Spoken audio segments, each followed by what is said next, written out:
Welcome to So-and-So, brought to you by Bernina, made to create. I'm Meg Goodman, and you're about to join us for a very special conversation we recorded in person in Madison, Wisconsin, at the 20th anniversary of the Great Wisconsin Quilt Show. In this episode, we're thrilled to welcome back Deanna Springer. Deanna was a close collaborator with the legendary Nancy Zieman, co-founding Nancy Zieman Productions together in 2007. Together, they launched a blog, social media channels, and over 40 sewing and quilting products, as well as produced 12 seasons of Sewing with Nancy. Today, Deanna carries Nancy's remarkable legacy forward, sharing their love of sewing with the world through the Great Wisconsin Quilt Show and other initiatives. In our conversation, Deanna reflects on her journey with Nancy, the impact of the quilt show, and the vibrant quilting community she's passionate about supporting. We'll also explore the ways Deanna continues to inspire and uplift others through her work and community projects like Quilt to Give. Let's jump in and hear how Deanna's dedication to her craft and mentor is shaping the future of quilting. Deanna, welcome to the So-and-So podcast. Actually, this is not your first rodeo with us. We were just reminiscing that you were our 19th episode just about 3 years ago in our first year. You're one of the most popular episodes that we have out here, and you've agreed to come back and talk to us again, so welcome. Thank you, Meg. It's great to be back again. Congratulations. Wow. Thank you. What an amazing 3 years. We have been very blessed with all of the people who have given us their time and their stories. And I know this is going to be a wonderful conversation as well. So before we get started talking about the show, just tell us a little bit about yourself for those of you who have yet to meet you, and your jobs with Nancy Zieman Production and the show. Sure. I started working for Nancy Zieman Companies in 1989, just out of high school. I saw an ad in the paper. My daughter had gone into preschool, and I needed a part-time job. So I responded. I knew who Nancy Zieman was.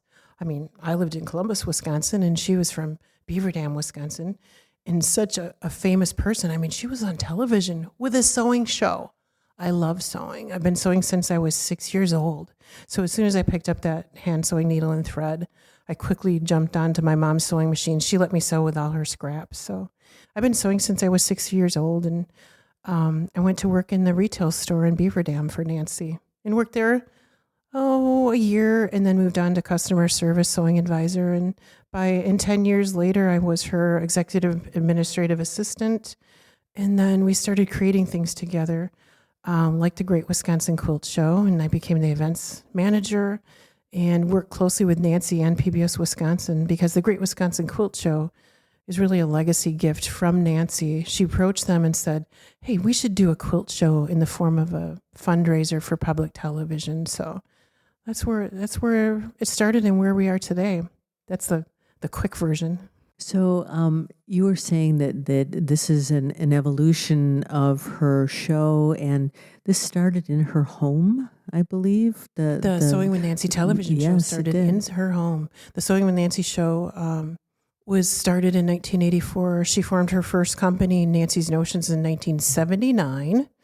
And then just a few years later, she started recording the first episodes of Sewing with Nancy in her home, with big lights and big cameras. And she always told the story of those first long days of video production in her home in Beaver Dam with lights. And at the end of the day, she had a suntan from the light. I can imagine. Mm-hmm. So how did this TV show evolve to be this incredible 20-year historied show? It really started with Nancy and 4-H. As many people know, Nancy had Bell's palsy that paralyzed half of her face. And she was 13 months old when it happened. An ear infection caused the paralysis. And now there's many, you can, get help right away if you have that happen to you today. You get right to the doctor and get on antibiotics. Back then, we didn't know that. So she had permanent paralysis in one side of her face, and her mother wanted her never to it affect her or hold her back. So her mother encouraged her to join 4-H. Her mother became the sewing teacher in 4-H, and she learned how to demonstrate and teach And that parallels with my life as well. I went through 4-H, and we have a very similar background, so we clicked right away. But the first episodes were years before me, really demonstrating in 4-H and teaching through how-to, step-by-step. Doing it on video was natural for her. And she went to University of Wisconsin Stout with a minor in journalism and a major in home economics. So Nancy could really write. She was a prolific writer. She had beautiful penmanship. So put the journalism together with sewing, as you do, Meg, and it was a big hit. So she was working in a sewing store, and a television producer, knew she was teaching in a store. So he said, hey, we should do some videos and put this on television. So she did. She recorded those first few videos, and it wasn't long, and he was moving on to something else. So she said, well, I guess this is over. So she's thought, well, it was a short-lived TV career, but she went to bed that night and woke up, sat right up in bed and said, I'm not done with this yet. So she took it on herself. So, early in the 80s, a woman producer, she was always a renegade and paved the way for many of us in the sewing and quilting world. And then she was on cable television when cable television was invented. She was on the Learning Channel. So when Nancy was on the Learning Channel. And even if you didn't have cable in Wisconsin, she was on Channel 27, an ABC affiliate in Madison. So that's where I saw Sewing with Nancy every Saturday morning. And after that, she approached public television. Public television was always her dream. If someday I could take Sewing with Nancy and be on public television, that would be amazing. So she did it.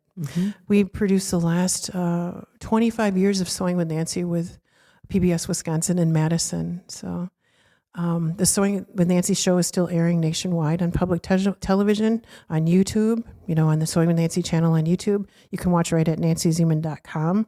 So the Sewing with Nancy show it started in 84.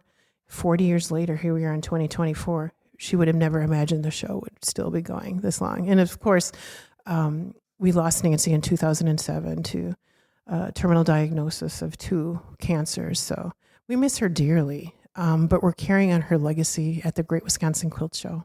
So in what ways are you carrying on her legacy? The show in itself. I mean, Nancy and I approached public television, PBS Wisconsin. Of course, we were doing the show, the Sewing with Nancy show. We were co-producing that. And there's such creative, good people. And you've met them here this week. They are wonderful. Amazing people. And Nancy always called them the A-team. And she would always run things by them. And so she thought, we traveled the country. You probably have too, Meg, going out to the sewing shows and quilting shows across America. And we didn't have one in Wisconsin that was that big. So she approached PBS Wisconsin. We probably started talking about it in 2002. We were going to launch it in 2004, and something said stop. Probably she sat up in bed at night and said, we're not ready yet. So she came into work the next day and told me, Deanna, stop. We must wait. I'm like, but we're so close. We're ready. We could do this. Something told her to wait. So we did wait and made it a bigger show. And we launched in 2005, and here we are 20 years later already of the Great Wisconsin Quilt Show. We've always worked every year to figure out new offerings. Our show was unique from the beginning with Nancy Zieman's Kids Sewing Challenge. We're the only show that had a kids sewing challenge, and we've had it all 20 years. And that continues because of Nancy. She wants the next generation to sew and quilt. And in 2011, we started the Quilt to Give sewing project in the atrium. And the Joplin tornado in Missouri was another aha moment for Nancy. She's like, I have to do something. I feel so badly, but there's nothing I can do. Of course, you can donate for funds and food and things for people for dollars. But she wanted to use her hands and make something, as many makers and creators. They want to use their hands to help people. So to this day, it's our 8th year with Quilt to Give in the atrium here at the Great Wisconsin Quilt Show. We sew bed-sized quilts for individuals and families in need in Nancy's name. And with that project, you've provided more than 500 quilts to refugee children in That's Wisconsin. just within the last 2 years. Oh my goodness. So that's when PBS Education joined us to welcome people moving to this country and not wanting to make them feel welcome. And what warmer gift than a quilt? So that was just the last 3 years. Previous to that, I'd have to look up the numbers, but we were donating to Wisconsin organizations every year since 2011. So our goal that first year in 2011, Nancy said, Deanna, let's make 3 quilts, one a day. Wouldn't that be great if we could make 1 quilt a day? Well, we exceeded. I believe we sewed probably 11 that first year. And then people took the mission home and they sew for Quilt to Give all year long in their home. And if you don't want to sew a bed-sized quilt, you can donate fabric, you can donate padding, backing. So we take donations for Quilt to Give all year long, including finished quilts at our store in Beaver Dam, the Nancy Zieman Sewing Studio and Quilt Shop in downtown Beaver Dam. So that continues all year long in Nancy's name. And here at the show, we get to make quilts together. Many hands making a quilt is pretty spectacular. Let's talk about, you were here for the first year of the show, and here you are 20 years later. How has the show evolved? What's different about it? Of course, it's grown. That first year, we had 1,200 people pre-register, and Nancy was like, "Oh no, Deanna, we're not going to have enough people. PBS Wisconsin will be disappointed with the turnout." So we kind of held our breath and went into it. And it takes a while to grow something, a new business, a new show. So she set out down to the atrium where Quilt to Give now is held. We every year had a community service project. We worked a lot with sewing aprons for heart health awareness and all types of things. So she was teaching Bucky Badger how to sew at a press. The media was here, and I was at the front door welcoming people. So after everybody was into the show, I walked down towards Nancy, and she walked back towards the front of the show. And we were ecstatic. And I grabbed her arm and I'm like, it's working. I think I scared her to death. and then it hit her. She's like, it is. Look at all the people. Look at all the people. So we had 11,000 people that year. It was half this size. There are 4 halls here. Now we've within the second year, taken over every inch of the facility. So anytime they can break ground and make a bigger facility would be great. But it's the home of the Great Wisconsin Quilt Show. The people, the meet, it's a family reunion every year. You see the same people, we see new people. In my lecture today, I was asked, how many people, this is your first time at the Great Wisconsin Quilt Show? And it was like a third of the class. I was like, wow, that's incredible. So people come from all over the United States and internationally to come to the Quilt Show. So it grows every year. We try to add a different facet each year. We've added a modern mini feature for the Quilt Show in 2016. We'd had requests to have a mini category inside of the Central Quilt Challenge, the juried and judged quilt contest. We'd had suggestions for mini challenges and for modern quilt categories. So I thought, let's put them together and make a modern mini challenge and do it in May. To keep the enthusiasm, because this when online was really, communities were starting to grow, online communities. So it's been a hit ever since. So we do our Modern Mini Quilt Challenge each year in May, and we get together virtually and celebrate. Each year we do a quilt challenge. We change it up every year. The theme, I believe that was also added in 2016, and we put the challenge out for quilters to make a 30-inch by 40-inch quilt, because we had heard feedback. Oh my gosh, those quilts in the central exhibit are exquisite. I could never do anything like that. Well, you and I know every quilter started as a beginner. Indeed. And they weren't born quilting that caliber. So we put out the 30 by 40-inch quilt challenge, and we're still doing that every year. And they travel the country to different shows, spreading the word about the Great Wisconsin Quilt Show. And anyone that, even a beginner quilter, we've have quilts in the traveling exhibit or the 30 by 40 challenge. This year it was announced yesterday morning that it's the Hexagon Quilt Challenge. Okay. So every year you refresh this and bring back something special. You were talking about Nancy, in your relationship with her. Is there any specific lesson or piece of advice that Nancy shared with you that you still hold close today? So many things she taught me just from working alongside of her too. She taught me everything I know about running a small business. She taught me just go for it. She taught me throw caution to the wind, make calculated choices, but just go for it and try it. What's the worst that could happen? It didn't work. We'll try something else. So yeah, just whatever your interest is, whatever technique you want to try or so, just start with it and see where it goes. She tried paper piecing technique once, and she turned it over to me and said, that's not my thing. So I'm going to move on and try something else, which is about the time she started landscape quilting. And that she took off and ran with her friend Natalie Sewell, taught her how to make landscape quilts. And in the last 20 years of her life, she made 70 landscape quilts. Oh my goodness. So there's some on display here. They're on display this year for the 20th anniversary. And you asked me, what I've learned from her. It's so many different things that it's every day of my life I think about her. Her extraordinary grace. That's a legacy we should all hope to leave. Right. How do you see the sewing and quilting community evolving, especially in the areas of education and community building? It's such a great vibe at the Great Wisconsin Quilt Show.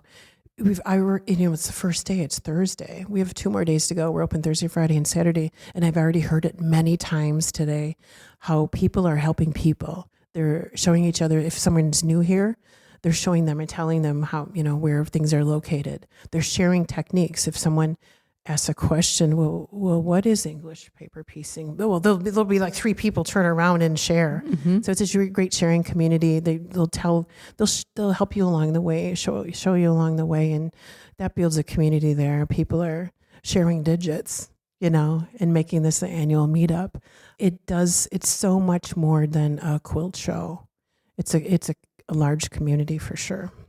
Are there specific challenges or special rewards that you find in carrying on Nancy's vision?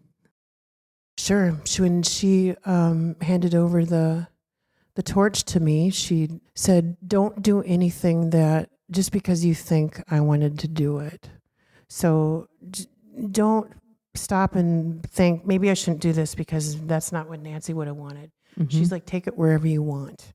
So who knew all these years later, we'd be full circle and we'd open another store. I've opened 2 stores with Nancy in my 30 plus years working with her. So full circle, we've opened a new store. She would have never thought we would have done that again. And it keeps going. And there's new inspiration every day. You just have to be paying attention to it and not get bogged down with your day and be open to new ideas and just try things. If they stick, it's a good thing. If not, move on and do something else. So in addition to opening the stores, are there other ideas or things that you had that you just said, I'm going to go with this? Absolutely. So what were those? It should have given me this question 2 weeks ago. I would have made a large list. It's almost everything I do. Once Nancy passed away, there were no more new episodes of Sewing with Nancy. So 2 years later, my sister started working with me, Dana Casey, and then a year after that, Denise Abel, my sister, started working with us. So the 3 of us are the Stitch It sisters, and what we know how to do, is the Sewing with Nancy model. We teach sewing through video. We demonstrate, we create projects, we make a pattern for it, we put a kit together for it. So we created the Stitch It sisters, a YouTube channel. And it's a great time to be on YouTube. Everybody's turning to YouTube to learn how to sew or quilt or fix your refrigerator. I've learned a lot of things on YouTube, and it's interesting. Our generation wasn't taught to learn that way, so it's a whole new way of picking up things. It's instant. You don't have to wait for the how-to show to air next Saturday. You can thank just watch heavens right for now. Pause and rewind. Right. That's what's great about the how-to sewing and quilting. Sure. You just hit the pause button or rewind and catch up and sew right along with the video, step by step by step. That's how we know how to do it. And then we sell the kits, the fabrics, the patterns, the projects to go with that. So it's the same model, as Sewing with Nancy in a new era. And there's so many new sewers and quilters. And I think that the online video how-to has really brought younger people into it too. We've always had a younger demographic because of the kids quilting challenge and encouraging kids, and going way back when, starting in 4-H, and so now it's sewing and quilting is not taught in the schools. It's our job to teach people how to sew and quilt, and we're seeing a lot of it in the pandemic. One great thing that came out of that was there are more people sewing and quilting than ever before with the mask making. So if you hadn't sewn it well, you got your dusty old sewing machine out of the closet. And if you wanted to buy a sewing machine and start sewing, as you know, Meg, the Bernina sewing machine dealers ran out of sewing machines. They did. So there were more people sewing and quilting than ever. We took the Great Wisconsin Quilt Show virtual for 2 years, and we were only able to do that during the pandemic because of PBS Wisconsin, that A-team. I mean, that's how they know how to produce high quality video and share it out online. So we kept our community together virtually for 2 years, and this is our 3rd year back in person, and we're back to pre-pandemic numbers and interest, and on the show floor today, and in all of the educational offerings and the Quilt to Give. If you've had time to walk around, there's a sea of wonderful people, and it's just wonderful to see everybody and meet new friends, and everyone's excited to be here. It's a feel-good, wonderful place to be.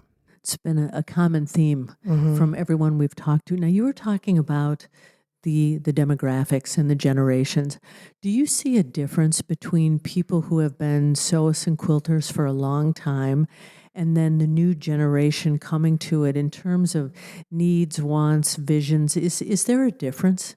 There is a difference. There's very much the same. In my 30 plus years in the industry, it's the same thing every year. When people reach retirement age, the kids move out of the house, kids go to college, there's a spare bedroom, and they have more time and more money to sew. So that's the thing that stayed the same, for 40 plus years. That hasn't changed. We're seeing those people come back to sewing, but now I'm interested in sewing and quilting. And maybe they had a little bit, or maybe their parents or grandparents sewed or quilt, so they're coming back. We're seeing that same thing. That happens every day. We have people come into our store every day that say that. I want to pick up sewing and quilting. I want to learn sewing and quilting. And they say they have the same story. So that's the constant demographic. The new demographic we talked about sewing during the pandemic has created a lot of interest. The new generation is influenced by those online videos, how to, and that's where they turn to. So the new younger generation would like a video for everything, how to. And fortunately, that's what we've always done. That's our way to do things. So that works great with us. But now all generations are wanting how-to videos for everything. We're getting used to that. And, that's the basis of PBS Wisconsin and Create TV. How to cook, how to fix things in your house, and how to sew and quilt and create. So we're in a fine position, and it's a wonderful industry to be in. 20 years of the Great Wisconsin Quilt Show. Memorable moments? Yes, very many memorable moments. Some we've already talked about. And tonight is the evening event. Thursday evening event is celebrating 20 years of the Great Wisconsin Quilt Show. So we've had many teachers here repeat over and over, design new projects and quilts, and come back and teach again. One of those teachers we've had since the beginning is Ann Wonke. So our friend Ann Wonke contacted me a few months ago and said, Deanna, I have a great idea for an evening event for the 20th anniversary. So she and I got together in Beaver Dam at the cafe down from our shop. Like we did many times pre-pandemic, we'd always get together for coffee each year after Quilt Show and talked about how her classes went and what she wants to do for next year. So we planned an evening event. So Ann Wonke is bringing her quilts tonight that she's taught, all of the classes she's taught over the years, and we're sharing pictures of her students. One student is a preteen, and one of the best students she's ever had because that person followed direction and didn't know, her own way to do it. So. Sure. We'll share that picture. And I went back through the archives and I found pictures to represent all of the memorable moments. So it was fun going back. And the one thing that I realized that I never did for the Great Wisconsin Quilt Show is keep track. When did we? Of course, I know when we added Quilt to Give, but we did do the Kids Quilting Challenge from the beginning. When we added quilt appraisals the second year. So I'm going through that timeline and sharing those photos of all of the things that we've added over the years. And Bucky Badger, I talked about being here the very first year when Nancy taught Bucky Badger how to sew. And if you're not from Wisconsin, University of Wisconsin's mascot is Bucky Badger. So Bucky Badger's coming back tomorrow morning at 9:45 to 10:45. Bucky Badger and members of the University of Wisconsin Marching Band will notable. be here. This is notable. And you may know them nationally. They're often at the Rose Bowl. Yeah, that will be quite an event for people to experience. Deanna, what are you personally most proud of with your work with this show and carrying on Nancy's legacy? There's so many things, Meg, always. I'm not a one thing person, but today after the show kicked off and just seeing everyone, all the attendees, all the quilters having fun and getting together, it takes on a vibe of its own. This is really their show. Yeah, we're the show managers, and we bring it all together and put the offerings together for all the lectures and sit and sews and workshops and manage the central quilt exhibit.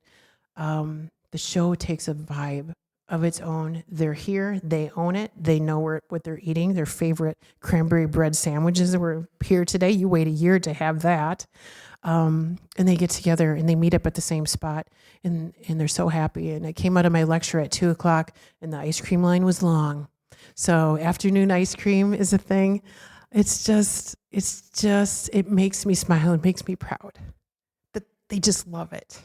It's an incredible community. You can feel the vibe here. Yes. It's family. It's close.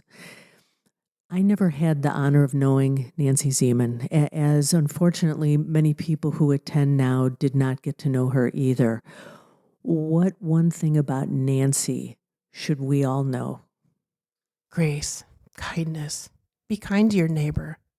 Ask about your neighbor. Ask them what they're interested in. Nancy never talked about herself unless she was asked. If you look back and think, many people remember the first time meeting Nancy, and they'll never remember her talking about her. It was always, oh, where are you from? And what's your family like? And yeah, just be kind. And extraordinary grace is what Nancy had for sure. And she taught the world to sew, but taught the world so much more. Deanna, what do we have to look forward to in future Great Wisconsin Quilt Shows? Well, we always go back and we do a recap. We always ask for the attendees' feedback. A big part of the Great Wisconsin Quilt Show that we have not talked about is the volunteers. We could not do this show without the volunteers. There are 500 volunteer positions that it takes to put this show on. And PBS Wisconsin brings those volunteers to the show. That's one of their many contributions. And we're so grateful for them. And we'll continue working with them and hearing their ideas. The volunteers have great ideas. They're on the front line, hearing people, what they're saying and what they're asking for. And people are not shy about sharing what to do. So we'll look at all that feedback, and we have some new great ideas, and we'll launch something new and different. You have to keep it unique and interesting. You got to keep it the same too. So it's a fine balance. In our conversation, is there any question I did not ask you that you wish I had? Wow. Interesting question. The volunteer thing was in the back of my mind waiting for you to ask. So that's probably the question. I am grateful to you for your time, for sharing Nancy's legacy, and for carrying it on through this amazing show. Thank you so much for sitting down with us today. Thank you, Megan. Thank you to your listeners for tuning in. I'd like to extend a huge thank you to Deanna Springer for an insightful and heartfelt conversation. Hearing about her experiences working alongside Nancy Zieman, the origins of Nancy Zieman Productions, and how the Great Wisconsin Quilt Show continues to thrive was truly inspiring. Deanna's dedication to preserving Nancy's legacy and continuing to foster a love of sewing and quilting shines through in everything she does, from community service projects like Quilt to Give to ensuring the success of the Wisconsin Quilt Show for 20 amazing years. Thank you for joining us on this special episode of So-and-So, and be sure to listen to episode 19 of So-and-So if you'd like to hear more about Deanna herself. And there it is, another story about a very special someone who has dedicated their life's work to quilters and sewists around the world. Someone for whom quilting is so much more than a hobby. It's a way of life. It's a connection to something bigger. If you know someone you think has an outstanding story, a story that should be shared on this podcast, please drop me a note to meg@soandsopodcast.com or complete the form on our website. Be sure to subscribe to, review, and rate this podcast on your favorite platform, and visit our website, soandsopodcast.com, for more information about today's and all of our guests. That's SEWANDSO podcast.com. And finally, I want to thank Bernina for making this program possible. I'm Meg Goodman, and I look forward to you joining us next time on So-and-So.